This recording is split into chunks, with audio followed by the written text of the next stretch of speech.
nós voltamos aqui ao papo com o escritor mais lido dessa década, com um novo livro dele, O Homem Mais Inteligente da História, que é Jesus. E aí eu soube que você não acreditava em Deus. Eu fui um dos maiores ateus que pisou nessa terra.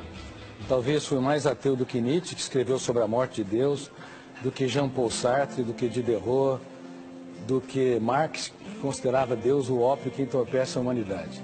Como a minha teoria estuda a construção de pensamentos e a formação de pensadores, eu estudei como é que Einstein libertou seu imaginário, como Freud, e fui até Jesus Cristo. Esperava encontrar alguém de seu menor valor. Você estudou a vida de Jesus. Exatamente, a história, as reações subliminares. Faz 15 anos que você está... Na verdade, 15 anos escrevendo esse livro, mas faz 20 anos que eu tenho estudado como pesquisador da psicologia, sociologia e psicopedagogia.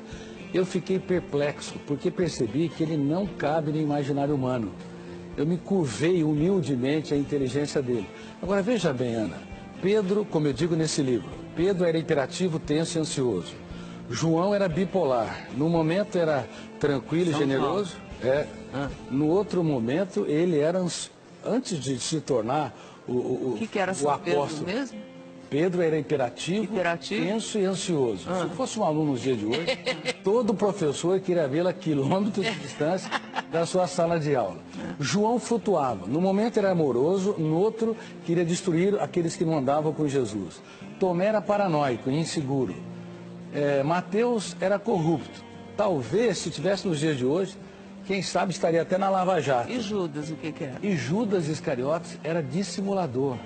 Quem é que conseguiria escolher um time desses para executar o maior projeto da sua vida?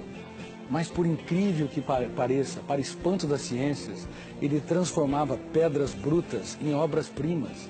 E eu fui às lágrimas ao perceber o que esses jovens eram antes e no que eles se tornaram. Foram apóstolos da sabedoria, da generosidade, da sensibilidade. Graças ao carinho, ao amor, ao e à dedicação de como Jesus. aquela professora e muito mais. Ele não teve medo de chorar diante deles. Um grande mestre é capaz de falar dos dias mais tristes da sua vida, para os seus alunos aprender a escrever os capítulos mais importantes de sua história, dos momentos mais dramáticos. Ora, quem era o homem, Jesus, que você descobriu através de longos anos de estudo? Bom, ele foi de fato, como eu estou dizendo, um homem mais inteligente da história. Ele geria sua emoção com maestria. Ele conseguia fazer poesia no caos. Ele transformava prostitutas em rainhas. Nós vimos aquele exemplo daquele jovem machucando a sua namorada. Ele era tão generoso que era capaz de transformar quem estava à margem da sociedade num príncipe ou numa princesa. E eu me perguntava, que homem era este?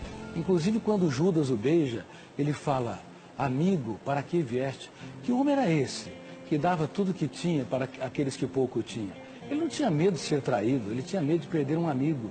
Portanto, quando eu estudei a mente dele, eu me curvei, como eu disse, humildemente a sua inteligência e percebi que ele não cabe no imaginário humano. Ele tem de ter sido real.